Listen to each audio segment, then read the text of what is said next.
सच्चा। बोलो साधो सच्चा है। हेलो ज्यादा हो रही। हेलो सत साहेब जी, नींद आ गई क्या सबको? सभी बोल रहे हैं बोलो साधो सत साहेब सतनाम सतगुरु। कम तक हमारा लगा तो जिंदगी बैठे हैं। बोलिए परम संत शिरोमणि सतगुरु रविदास महाराज की जय। देखिए वाणियां तो होती हैं, शायद वाणियों में आप ना समझ पाओ। मेरा हमेशा से एक मकसद रहता है कि सत्संग के माध्यम से जो चीज वाणी से समझ में ना आवे उस चीज को बता दिया जाए। समझे नहीं बात को? और समझना तो हमें है ही नहीं। सबसे बड़ी बात तो यह है, अगर हम समझते तो हम इस महापुरुष की बात को समझ लेते। अगर हम समझते तो 650 साल पहले संत शिरोमणि गुरु रविदास जी महाराज की बात को समझ लेते। लेकिन समझना हमें नहीं है। गुरु बिन ना समाए अमल निज नाम का वाणी सुनाई अभी। नु कहा वस्तु छोटी बर्तन छोटा वस्तु घनेरी उबड़ उबड़ बह जाए, है नहीं बात? मैं कह रहा था उस बात को हमने उबड़ उबड़ कर वो सारी बह क्योंकि हमारे पास वो बर्तन बहुत छोटा था, उनके वचनों को समझ नहीं पाए। मैं कहा करता हूं, बार बार एक बात कहता हूं, सतगुरु स्वामी समनदास जी महाराज का एक वचन, ओनली एक वचन, अगर एक पलड़े में तराजू के रख दिया जा और जितने वेद शास्त्र पुराण जो कुछ भी है इन सबको एक पलड़े में रख दिया जा तो सतगुरु समनदास जी महाराज का एक वचन भारी पड़ता है। क्या हम उनके वचनों को समझ पाए? सतगुरु स्वामी समनदास जी महाराज बड़े सुंदर शब्दों में कहा करते थे। क्या कहते थे? मैं एक तो आप में से जो भी सतगुरु समनदास जी महाराज के पास सत्संग में गया होगा, ज्यादा दिन की बात नहीं है, जाकर के माथा टेका बंदगी की, एक वचन उनका हुआ करता था, भंडारे में जाकर भोजन ले। गलत तो नहीं है? वो एक सीख देते थे समाज को। जब आप मेरे पास में आए भंडारे को, मैंने कहा तो आपके घर पे अगर कोई साधु चले जाए, कोई अतिथि चले जाए तो सबसे पहले उसको भोजन की व्यवस्था करो। क्या हमने उनसे सीख ली? हमारा तो सत्संग ऊपर से, सिर के ऊपर से निकलता है। कैसे निकलता है? ऐसे ही सतगुरु महाराज प्रवचन कर रहे, प्रचार कर रहे, प्रचार करते करते उन्होंने कहा, भाई सत्संग में आए हो तो यहां से कुछ लेकर के जाना। गहराई से समझना, बड़ी एक जोरदार बात है। अगर सत्संग में आए हो तो यहां से कुछ छोड़ करके जाना, सत्संग में आए हो तो यहां से कुछ लेकर जाना, सत्संग में आए हो तो यहां से बदल कर जाना। एक सत्संग तो सब सुना है ना, लेकिन सारे सत्संग नहीं सुनते, कोई एक अध्याय सुना है या 2-4 सुन ले। सुबह आरती हुई, प्रसाद बटा, प्रसाद लिया, प्रसाद लेकर सब चल दिए। उस व्यक्ति के दिमाग में बात आई, गुरु जी कह रहे थे सत्संग में आए तो यहाँ कुछ छोड़ कर जाइयो, सत्संग में आए तो कुछ लेकर जाइयो, सत्संग में आए तो कुछ बदल कर जाइयो। क्या छोड़ूं क्या बदलूं समझ में नहीं आया। जैसे ही गेट पर गया बहुत सारी चप्पल पड़ी थी, बोला ऐसा करो अपनी पुराने वाली छोड़ दो, नई वाली। क्या इसको बदलना कहा था? इसको बदलना नहीं कहा था। सतगुरु महाराज ने कहा था अगर सत्संग में आए हो तो अपने बुरे कर्मों को यहां छोड़कर जाना, यहां से सत्कर्म लेकर जाना। जब सत्संग में आए तो यहां से कुछ बदल कर जाना। क्या हम बदले? ऐसे ही सत्संग करे सतगुरु महाराज। सत्संग करते करते सतगुरु महाराज ने कहा सेवा सबसे बड़ी चीज है भाई। सोमपाल दास नवाब कौर ने जो आज ये सेवा की, ये सबसे बड़ी सेवा है। और ये सेवा इन्होंने नहीं की, ये केवल माध्यम बने, मुझे यकीन नहीं है, लेकिन कहते हैं कि भगीरथ गंगा को धरती पे लेकर के आया। ये तो इतिहास कह रहा ना, एक अकेला भगीरथ गंगा को लेकर के आया, उसका लाभ पूरी दुनिया ले रही। एक अकेले के कर्म से पूरी दुनिया फायदा उठा रही। बीच में तो माध्यम होते हैं संत तो, फिर नहीं तो पैसे तो माल तो इसमें आप ही का लग रहा। हम तो खामखा हवाई हवा हमारी तो, और कुछ नहीं है। सतगुरु महाराज प्रवचन कर रहे थे, सत्संग में आए हो तो सेवा करनी सीखो। दो चार बात सुनी। एक 10-11 साल का लड़का, बड़े ध्यान से सुनना, आपकी 10 मिनट तो लूंगा, लेकिन बहुत महत्वपूर्ण बात बताऊंगा और सत्संग का 3 चीजों का महत्व बताऊंगा, जिसको स्वामी समनदास जी महाराज कहा करते थे। जो मैंने चिंतन किया, मंथन किया, उनके वचनों के अंदर क्या ताकत थी, ये मैं दर्शाना चाह रहा। एक 10-11 साल के लड़के ने सत्संग सुना, आरती हुई, चला गया। वही चिंतन दिमाग में रहा, मैं तो पैसा नहीं कमाता, मेरे पास तो पैसा नहीं है, मैं छोटा हूं, मैं कैसे सेवा करूं। बिना पैसे के कोई सेवा होगा भाई?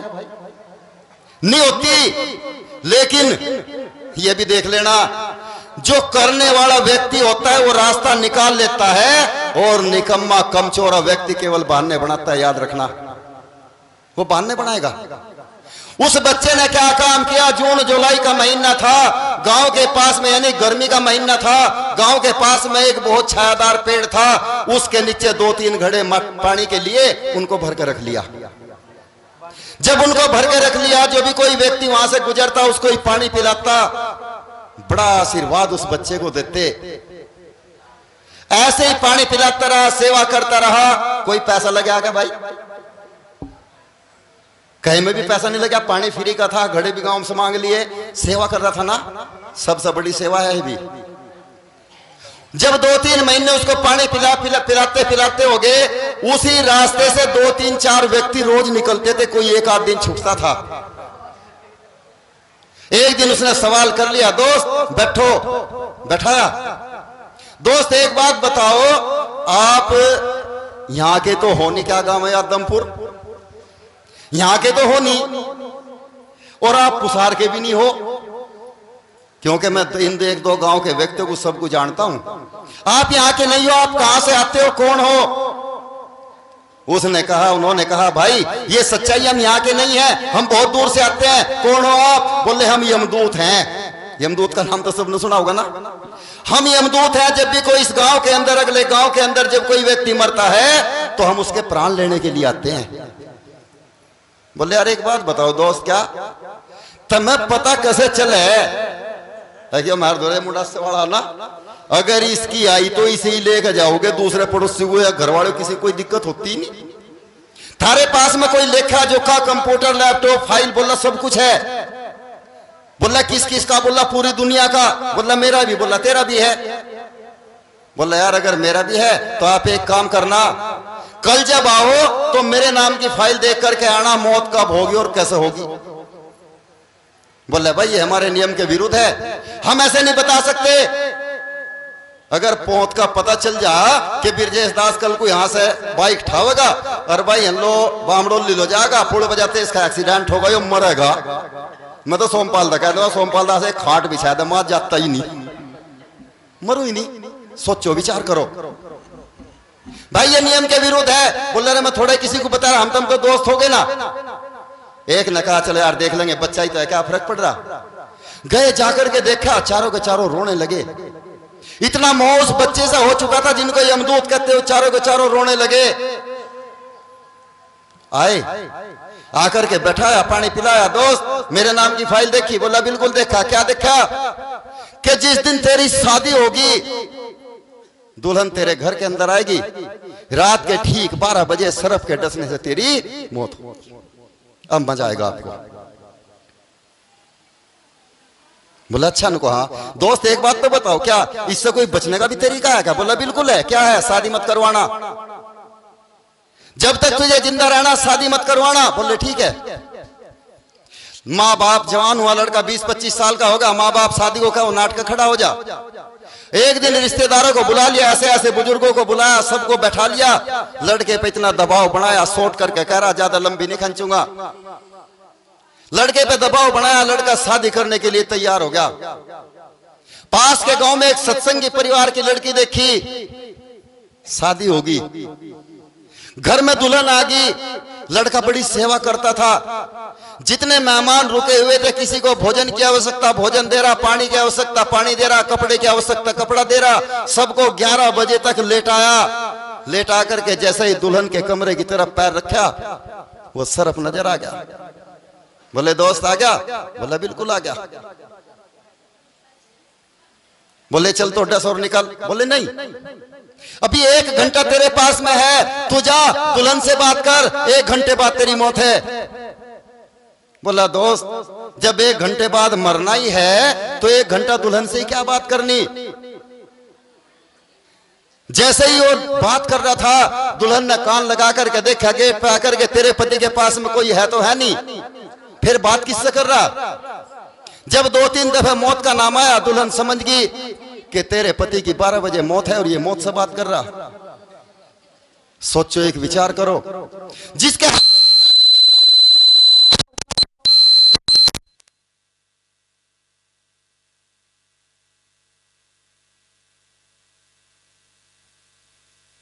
हेलो हेलो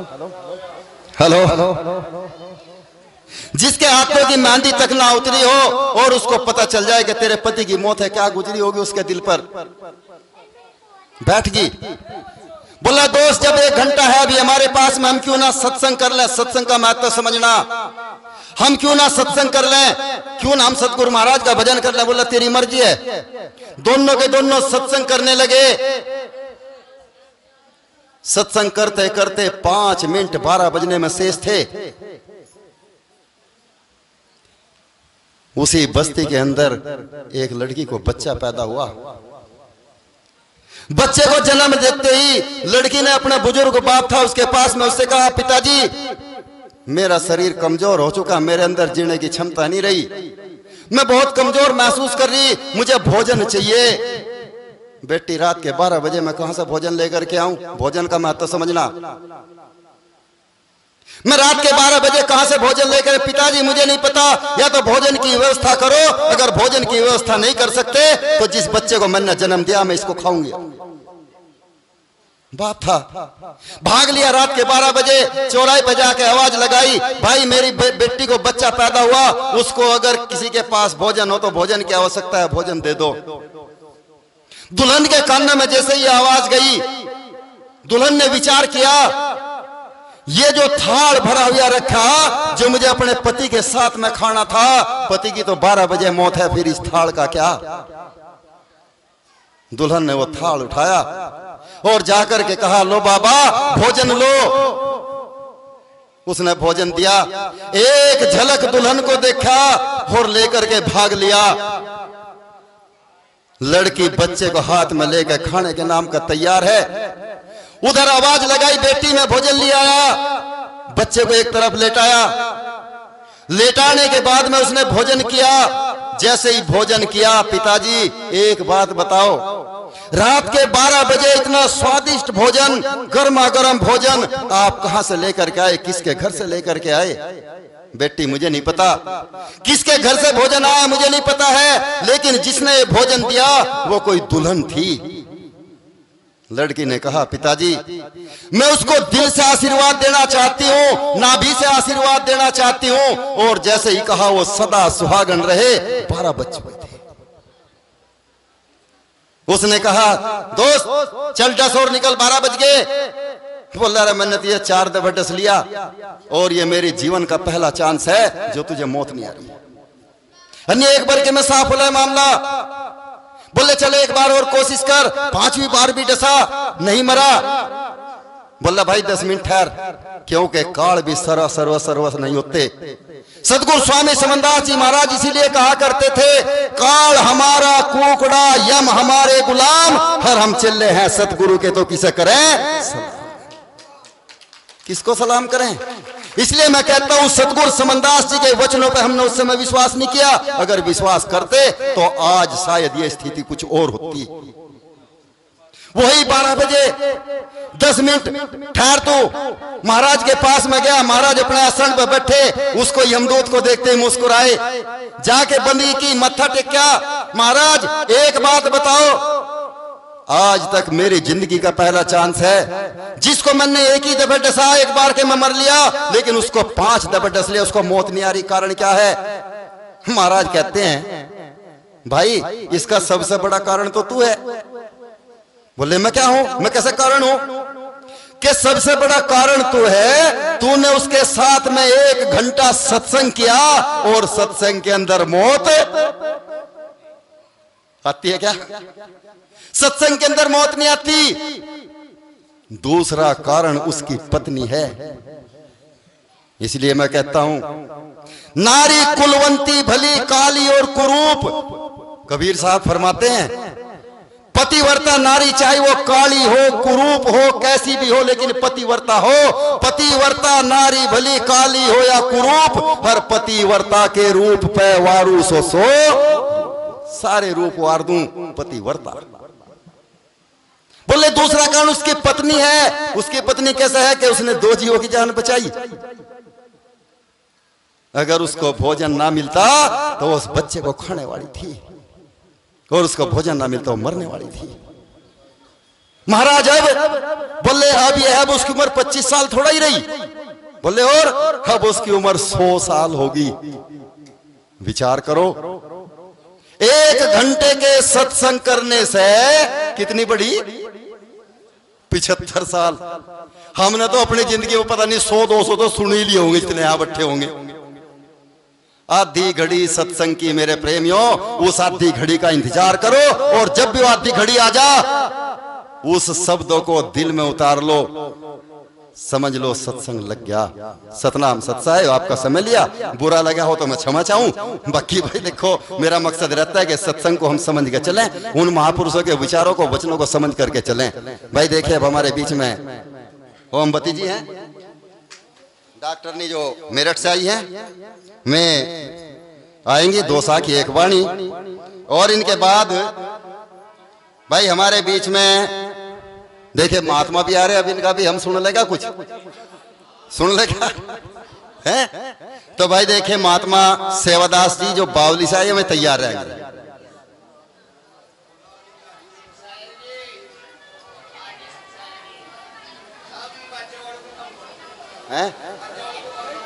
इनमें तो 2 को निपटा दूं, जब भी तो कम भाई इसके थोड़ी माइक की इसके साउंड में से कम कर दे। ये सही कह रहे, या तो फिर तुम्हें जो पार रखने थे जब आवाज सही आती। अब इसमें आवाज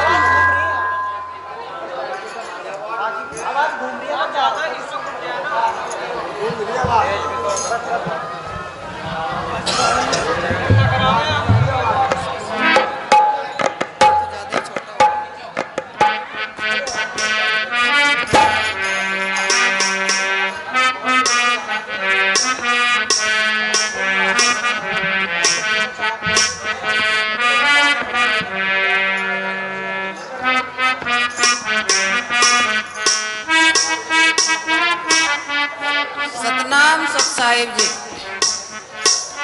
देखिए, बिरजपाल जी ने इतना इमोशनल और इतना गहरा जज्बाती करने के बाद मुझे दिया आयो नंबर। बहुत गहराई में पहुंचा गए, तो इसमें तो महात्मा को ही दे देते नंबर।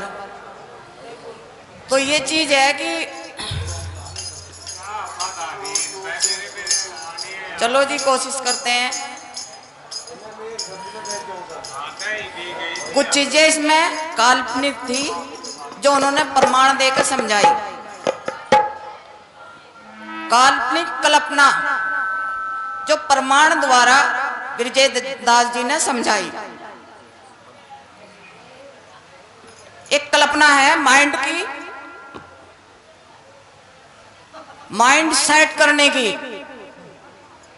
ये युवा बच्चे समझ लें, सोच लें और अपना फ्यूचर सेव कर लें, तो इनके लिए बेहतरीन है, वही सत्संग है। कुछ समय होवे, कुछ वक्त होवे कर गुजरने का, उसके बाद यदि उस काम पे खड़े हो तो कभी शख्सियत नहीं आने की। इसलिए ये बच्चे जो आज के हैं, इनकी जिंदगी भाजपा जाने वाली तो नहीं है, ये रहेगी, तो फ्यूचर अपना सेव कर लें। ये बहुत जरूरी है, जीने के लिए पैसा बहुत जरूरी है, पढ़ाई बहुत जरूरी है। चाहे वो माँ बाप मजदूरी करे या घर बेचे, कुछ भी बेचे, इन्हें पढ़ावे। पहले बात तो ये सत्संग है। रही संत शिरोमणि सतगुरु समनदास जी ने कहा, मरना तो सबको है, कौन जिंदा है? तो मरेंगे, इसमें क्या हो गया, ये सारा लैंडा ही मरेगा, गुरुजी कहते हैं। गुरुजी ने ये कहा सब मरेंगे, तू भी मरेगी, तेरी दादी भी मरेगी, तेरे नाना भी मरेगा, तेरा ये भी मरेगा, सब लैंडा मरेगा। प्रचारी भी मरेंगे, ब्रह्मचारी भी मरेंगे, महात्मा भी बनेंगे, सब मरेंगे, सब फूकेंगे। ये मेन हेडी है संत शिरोमणि सतगुरु समनदास जी की, ध्यान से सुनना। तो पहले सुरक्षा अपनी है, और अपनी कैसी सुरक्षा है, वो घर भी हो, कारोबार भी हो। यदि आप लोग बुढ़े के हमारी सेवा नहीं करेंगे तो ये प्रचारी आप मलात मारेंगे, अपनी मां की बेइज्जती कर रहे। इसलिए पहले अपना बेस, अपने को मजबूत बनाइए, चाहे कलाकार बनिए, ऑर्गन बाजे वाले बनिए, अपनी टीम बनाइए, चाहे मजबूत बनाइए, आगे तक का फ्यूचर चूज करिए अपना। ये बहुत जरूरी है। ये सैनिक खुशी है, थोड़े दिन के लिए एक के बाद एक कलाकारी आती रहे। शिक्षा एक ऐसी चीज है, गौतम बुद्ध जी कहते हैं कि शिक्षा और मेडिटेशन वो कोई नहीं बांट सकता। सभी संतों ने कहा, पहले से ही कहा, मरने से नहीं डरना, मरना तो सबको है। तो एक जगह कहा महापुरुषों ने, वो भी महापुरुष थे, हम लाए एक कश्ती निकाल के वहां से, इसे संभाल के रखना मेरे बच्चों।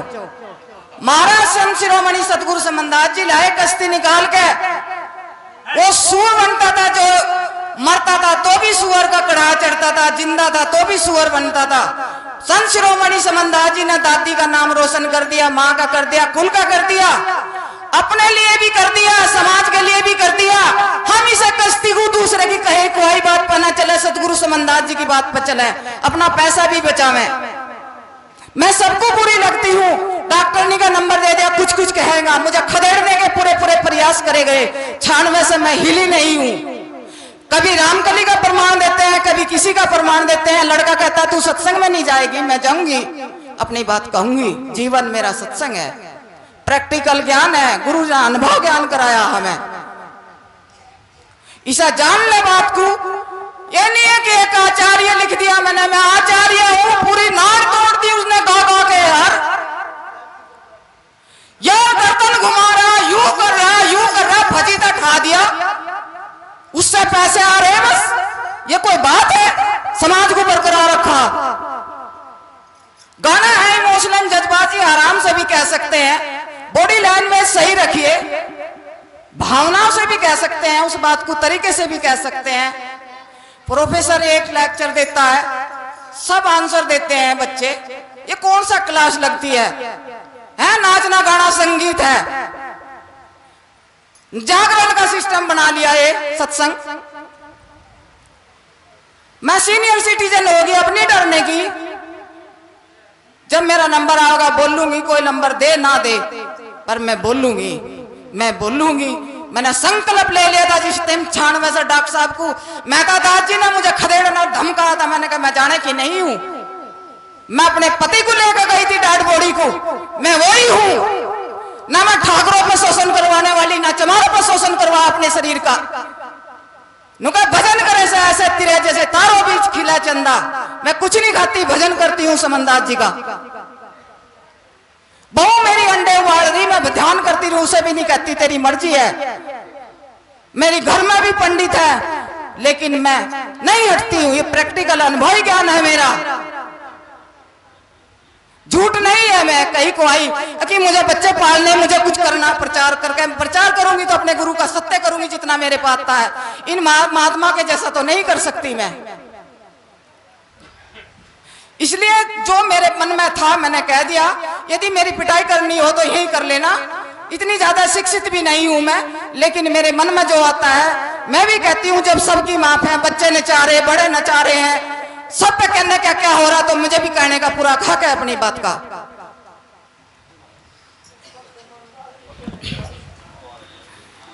बोलिए संत शिरोमणि गुरु जी रविदास जी महाराज की, अखंड ज्योति सतगुरु समनदास जी महाराज की, अखंड ज्योति सतगुरु समनदास जी महाराज की, सभी संत समाज की, सभी संत समाज की, इस आज के महान सत्संग की। तो इसलिए सतगुरु समनदास जी ने नारी को प्रथम दिया हक। पैर छुआते थे। जिस टाइम आए मेरे घर पे पहली बार पैर नहीं छुआता मैं औरतों पे। उसके बाद जैसे आगे चलते रहे 8-8 दिन मुझे घर नहीं जाने देते थे। वो भी समय था। तो इन्हें महात्मा को भी बदलने में यही है कि समय परिवर्तन है। उस कार्य को, उस कश्ती को संभाल करके ले जा। सैनिक खुशी ना लेगा कि 2-4 साल मिशन चलाकर अगली बार बस वो 9-2-11। मैं एक वाणी सुनाती हूँ आपको। यदि मेरे पे थक गई, मैं गाय गई तो बोलूंगी। ये मेरे बच्चे जो बेटे हैं ये मेरा साथ देते हैं।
साल 91 साल के बाद कह दिया बस अब ना रोवे, पीछे हट करो।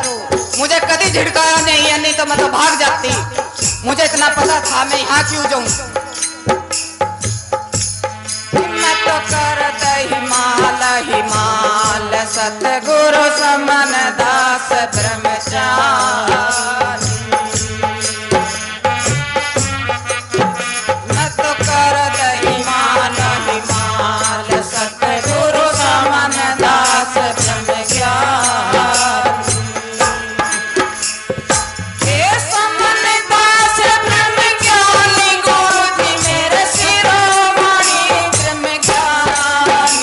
मैं तो करत हिमाल सतगुरु समन दास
करती ना भरती मैं हो। बच्चों करवा दो मेरा सहयोग।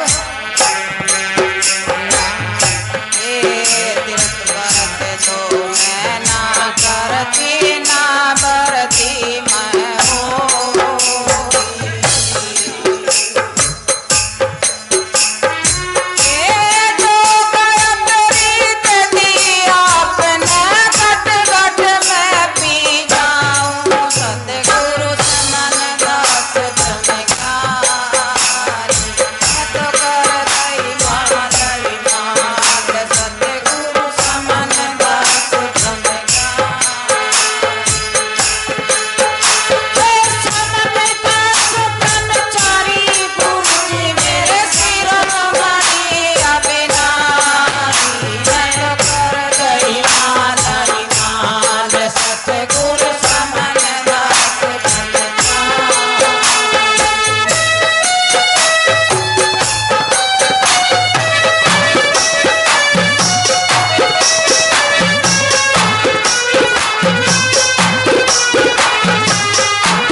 सतनाम सतगुरु।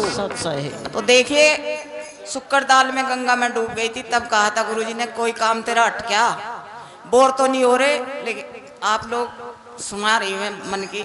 तो गुरुजी कह रहे तेरा कोई काम भी अंदर है, सिर से लेके जाट है समाज से, कह रहे पूछ ही से इसका कोई सा काम रुक रहा न। सतगुरु महाराज जैसा मेरा काम बना, मेरे बच्चे को शिक्षा बुद्धि मिली, संसार के अंदर सुख शांति संपत्ति सब कुछ, 2 पोते, बहुत बढ़िया मालिक, मैं शांत हूँ, बहुत अच्छा आपका आशीर्वाद है। सतनाम बोलिए संत शिरोमणि गुरु रविदास जी महाराज की जय। दादा ज्ञान भिक्षुक जी महाराज की जय। सतगुरु स्वामी समनदास जी महाराज की जय। इसकी नवाब कौर की, महात्मा सोमपाल दास की। सतनाम सत साहिब।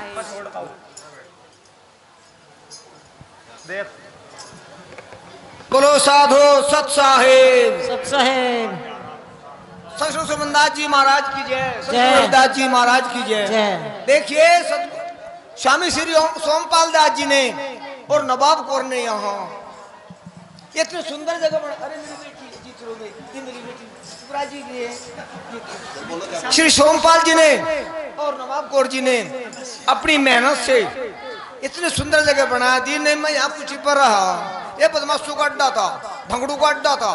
यहाँ रहा मैं समझ सुनता ही नहीं। ये सोमपाल की जन्म भूमि है, मेरा परिवार है एक ही। भाई जो वहां बैठे ना गाड़ियों में लौट रहे, वहां सो रहे, बीड़ी पी रहे, सतगुरु का माल खा के सतगुरु का नहीं, सतगुरु का ना हुआ तो फायदा क्या है? क्या हम रोटी खाना है? रोटी खाओ घरों, रोटी घरों मिल जा। ये सोमपाल की मेहनत है, नवाब कौर की मेहनत है। नहीं यहाँ तो मैं रहा भूखा लौटा, मैं यहाँ भूखा लौटा। बर्तन थारे मेरे बटकों को लगा दिया था कारपेट, आम का पेड़ था यहाँ, और मेरे कपड़ों में कारपेट भर दिया था भक्तों ने। धन्य सोमपाल नवाब कौर, जहां गुंडों के क्षेत्र में भक्ति का प्रचार कर दिया, अपनी ताकत से, अपने बल से डंडा मजबूत कर दिया। जो भाई यहाँ गलती करना होगा ना, ये चैलेंज कर रहा मैं, उसे दूसरा सबक सिखाया जाएगा। मैं देख कैब घूम कायम हुआ, गुरु मर्यादा मारे हैं, जो गुरु का नमक खाकर गलती करा चोर है वो। सत साहेब धन्यवाद।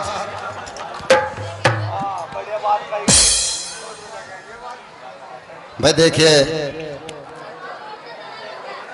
अब सुन भी लो। ये जो सत्संग में आकर फैल के बैठे ना, फैल के जगह उतरे, दूसरे को मौका मिले, कृपया फैल कर ना तो चलो ना, फैल के पे चलो। मेरी पूरे देश पर नजर है, जो फैल कर चला उसे सीमा में कर दूंगा। ये थे महात्मा निरंजन दास, और शायद आपको ना पता हो, ये उस परिवार से है जिनका कभी देश के अंदर डंका बजा। आपने एक सांगी का नाम सुना होगा, जितने बुढ़े बुढ़े बैठे इन्होंने सुना होगा, नकली सांगी सुना होगा ना। ये उनका भतीजा है, और ऐसा भी नहीं है कि अनपढ़ है, ग्रेजुएट है, पढ़ा लिखा है, इंग्लिश तो कुड़ब भी बोल रहे। खैर कोई बात नहीं, देखे धन्यवाद करते हैं महात्मा जी का। अभी वाणी आई।